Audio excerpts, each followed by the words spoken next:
Good morning, student. Today we'll discuss about the next topic of our lecture. In the previous lecture, we should discuss about the reactivity with hydrogen, anomalous behavior of oxygen, and chemical property and physical properties. Okay, student.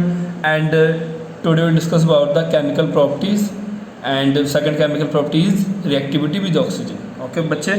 Firstly, सबसे पहले तो हम ये देखेंगे कि all these elements form oxide.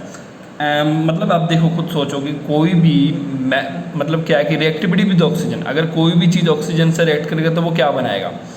एक तो common सा चीज़ है, कोई भी चीज़ अगर ऑक्सीजन से रिएक्ट कराएगा तो बेटा एक चीज़ कॉमन है कि वो क्या बनाएगा बेटा, ऑक्साइड। ठीक है बेटा, तो इसमें हम किसकी स्टडी कर रहे हैं, ऑक्साइड की स्टडी कर रहे हैं। ठीक है बच्चा, इसमें EO2 मतलब EO2 ऑक्साइड या EO3 टाइप ऑक्साइड, यानी E क्या है बेटा, E मतलब सल्फर, सेलेनियम, टेलेनियम और पोलोनियम। ठीक है बच्चे, मतलब क्या E क्या है, इस मतलब कि जो हम ऑक्सीजन फैमिली पढ़ रहे हैं ना, चाल्कोजेंस के बाकी फैमिली मेंबर है। ओके बच्चे, इसमें क्या करें, ozone and sulphur dioxide are gases while selenium dioxide is solid. ये क्या बोल रहे हैं कि ऑक्सीजन मतलब कि ओजोन O3 या सल्फर डाइऑक्साइड क्या है बच्चे, गैस है, और बाकी जितने भी वो क्या है बच्चे, सॉलिड है। ठीक है बेटा, reducing property of dioxide decrease होता है।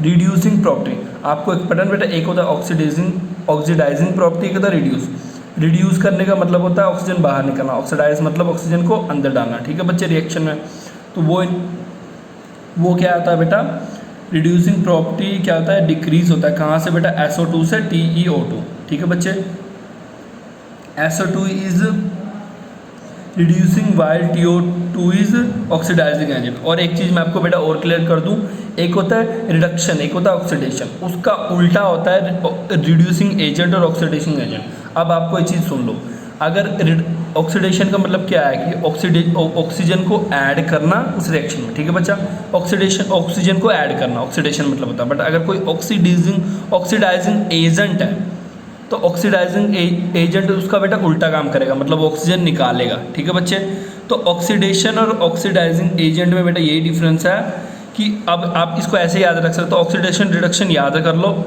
उसका उल्टा आप इसको ऐसे याद कर लोगे कि जब ऑक्सीडेशन होगा तो फिर तो आपको याद होगा एडिशन, पर अगर एजेंट लग गया वर्ड, एजेंट लग गया वर्ड, ठीक है बेटा, ऑक्सीडेशन एजेंट लग गया वर्ड मतलब कि रिमूवल। ओके बच्चे, Besides EO2 type, sulfur, selenium and tellurium also form EO3 types। मतलब जो EO2 टाइप बनाते हैं वो सेम ही सल्फर, टेलुरियम और सल्फर, सेलेनियम और टेलुरियम क्या बनाता है, EO3 types.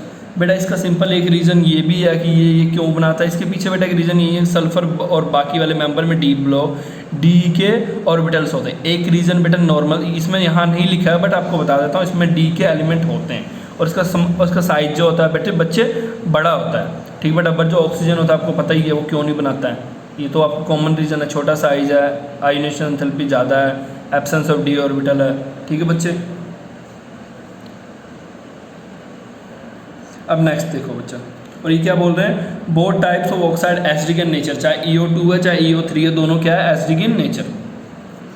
Reactivity towards halogen मतलब fluorine, chlorine, bromine, iodine etcetera. ठीक है, group 30 element form large number of halide, मतलब EX6 और EX4, EI2 वेयर E क्या है बेटा, इस ग्रुप के एलिमेंट्स है, X क्या है, हैलोजन है। स्टेबिलिटी ऑफ हैलाइड्स, जो ये स्टेबिलिटी ऑफ हैलाइड है बेटा डिक्रीड करता है। सबसे ज़्यादा स्टेबल कौन होता है बच्चे, F नेगेटिव, सबसे कम स्टेबल कौन होता है, I नेगेटिव। और इसका रीज़न ये भी है क्योंकि बेटा ये स्मॉल इन साइज है ये, और ये क्या बेटा लार्ज इन साइज है। एक और इसका रीज़न ये हो सकता है कि इसकी इलेक्ट्रॉनिटी ज़्यादा है, इसकी इलेक्ट्रॉनिटी कम है। ठीक है बच्चे, स्टेबिलिटी फ्लोरीन से आयोडीन तक डिक्रीज हो रहा है। Amongst hexahalide, hexafluoride, they are more stable halide. Hexahalide, hexa मतलब 6 मेंबर, ठीक बच्चा, हेक्सा हैलाइड और हेक्सा फ्लोराइड वो क्या बेटा मोर स्टेबल है। और हेक्सा मतलब होता है 6, फ्लोराइड मतलब 6, सॉरी हेक्सा मतलब 6, फ्लोराइड मतलब फ्लोरीन। ठीक है बच्चे, hexafluoride are gases in nature होता है और दे हैव ऑक्टाहेड्रल स्ट्रक्चर होता है। ऑक्टाहेड्रल स्ट्रक्चर आपको पता है ना बच्चे कैसे होता है, ये ऐसे होता है ऑक्टाहेड्रल स्ट्रक्चर। ठीक है बच्चे,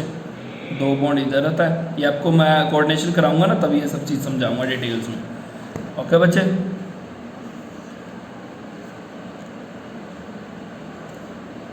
और एक देखो बच्चा, hexa fluoride SF6 exception is stable for steric reason.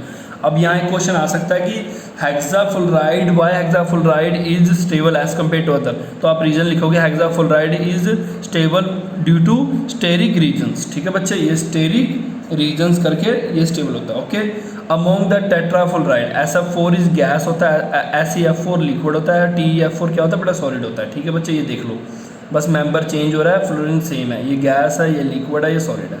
This फुलराइड, इसमें क्या होता है बेटा, sp3d।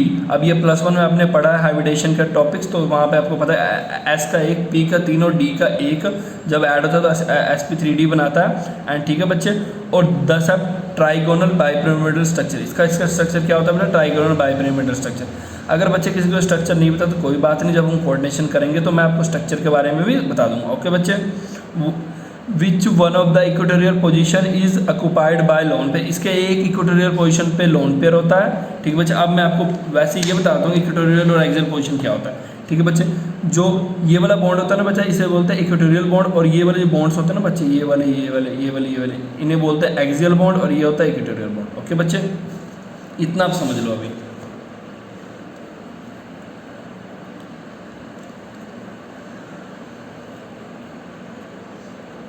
और इसकी ज्योमेट्री क्या होती है बेटा, सीसॉ ज्योमेट्री होती है। और आज जो मैंने आपको जो मेरे बेटा प्रीवियस लेक्चर में लास्ट में क्वेश्चन पूछा गया था ना बेटा, आपको शायद याद होगा, उसकी ज्योमेट्री बेटा सीसॉ ज्योमेट्री होती है। और सीसॉ ज्योमेट्री क्यों होती है, उसका रीज़न ये है कि उसका बेटा रीज़न यही है कि ये बाइपिरामिडल स्ट्रक्चर बनाता है, इसमें एक इक्वेटोरियल पोजीशन ऑक्युपाई, इसके एक इक्वेटोरियल पोजीशन पे क्या होता है बेटा, लोन पेयर होता है। ठीक है बेटा, इस करके इसकी ज्योमेट्री ऐसी बनती है।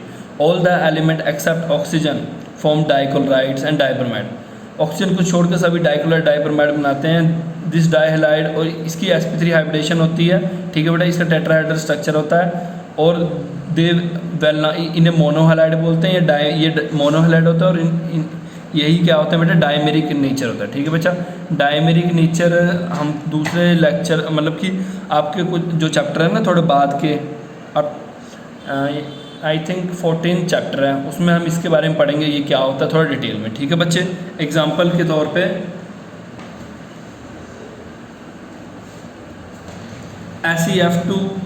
SeF2 ये वाला ये दीज आर डायमेरिक। ठीक है बच्चा, ओके बच्चे, ये क्या होता है बेटा, डायमेरिक नेचर होता है।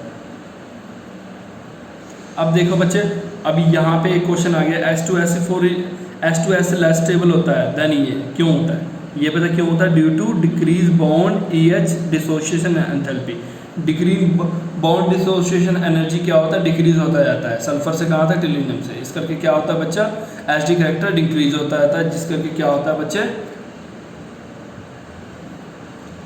H2S लेस एसिडिक होता है और ये ज़्यादा एसिडिक होता है। ओके बच्चे, और आपको पता है जितना ज़्यादा बॉन्ड डिसोसिएशन एनर्जी होगा उतना कम वो एसिडिक होगा, जितना इजीली H पॉजिटिव छोड़ के जाएगा उतना ज़्यादा वो एसिडिक होगा। ओके बच्चे, और भी क्वेश्चंस है, ये आपने खुद देखना है, अगर नहीं पता लगे तो मैं तो हूँ ही बैठा आपके लिए, तो आप मेरे से पूछ लो। ओके बच्चे, नेक्स्ट पढ़ेंगे प्रिपरेशन ऑफ ऑक्सीजन, डाइऑक्सीजन। सबसे पहले बेटा काफ़ी ईजी है, इसमें ज़्यादा कोई पढ़ने वाला नहीं है। By heating oxygen containing salt, मतलब अगर जिस कुछ सॉल्ट्स होते हैं, कुछ केमिकल्स होते हैं सॉलिड फॉर्म में जिनमें ऑक्सीजन होता है, उनको हीट करके, जैसे क्लोराइड्स, नाइट्राइड्स एक्सेट्रा को जब आप हीट करोगे ना बच्चे, जैसे इसको हीट करोगे ना तो आपके पास क्या बनेगा, ऑक्सीजन निकलेगा। मेन क्या, हमने ऑक्सीजन निकालना है। ठीक है बच्चा, इसमें ऑक्सीजन निकलेगा। थर्मल डिकम्पोजिशन से भी हो सकता है, मतलब क्या है कि ऑक्साइड्स ऑफ मेटल्स जो होते हैं ना बेटा, ऑक्साइड्स ऑफ मेटल और जिनकी रिएक्टिविटी लो है उनसे भी ये बनता है। जैसे 2Ag2O ये सॉलिड है। ठीक है बच्चे, जब इसे केमिकल रिएक्शन से बच्चे ब्रेक करोगे तो क्या जनरेट होगा, ऑक्सीजन। ठीक है बच्चे, हाइड्रोजन परऑक्साइड से, hydrogen peroxide is readily decomposed into water and dioxygen by catalyst. इसमें क्या होता है, हाइड्रोजन परऑक्साइड है।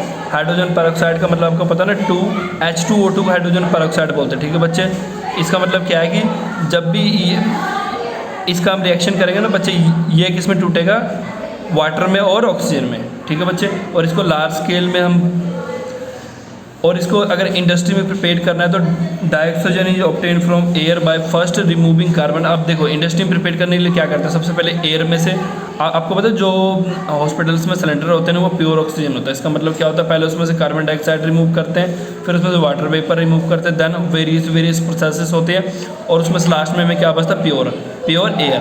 और आपने आई थिंक 9th में ये पढ़ा होता है, 9th में आपने पढ़ा होगा, ठीक है बच्चे। 9th में चैप्टर था आपका सेकंड केमिस्ट्री का, उसमें ये सारा पढ़ाया गया है। ओके बच्चे, प्रॉपर्टी पढ़ेंगे नेक्स्ट। डायऑक्सीजन क्या होता है बच्चे? कलरलेस, ऑर्डरलेस होता है। और ये क्या होता है? सॉल्युबल होता है। किसमें बच्चे? वाटर में सॉल्युबल होता है। और ये क्या होता है, क्या करता है बच्चे? वाइटल सपोर्ट, यानी कि ये मरीन लाइफ और एक्वेटिक लाइफ को क्या प्रोवाइड करता है बच्चे? मतलब उनको लाइफ प्रोवाइड करता है, चाहे वो मछली है, चाहे हम है, इंसान है, चाहे पानी में रहने वाली मछली, चाहे ह्यूमन है, उनको क्या करता है बच्चे? वो लाइफ प्रोवाइड करता है। ओके बच्चे, आपको पता है ना जो एंड से सबसे पहले ये देखो बेटा, डाइनाइट्रोजन डायरेक्टली रिएक्ट विद, मतलब एक चीज़ और है बेटा, ये तकरीबन सभी मेटल से रिएक्ट करता है, चाहे वो मेटल है चाहे नॉन मेटल, ये सभी से रिएक्ट करता है, ठीक है बच्चे, और ऑक्साइड बनाता है। एक्सेप्ट गोल्ड और प्लेटिनम, इनसे रिएक्ट नहीं करता है, ठीक है बच्चे। तभी ये हमेशा अंदर से क्या होता है? प्योर फॉर्म में मिलता है, ठीक है बच्चे। एंड बेटा जो ये एलिमेंट होता है, इसमें ये स्ट्रांगली एक्सोथर्मिक होता है, इनमें जो रिएक्शंस होता है ये बेटा स्ट्रांगली एक्सोथर्मिक होता है। ओके बच्चे, नेक्स्ट देखो। अब यहाँ पे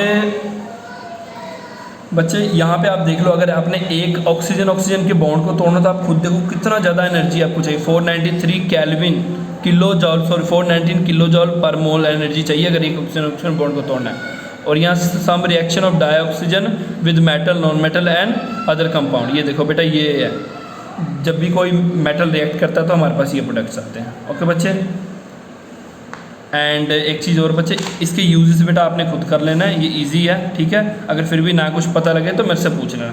एंड इसके साथ बेटा इंटेंट क्वेश्चन है, ये खुद ट्राई करना आप।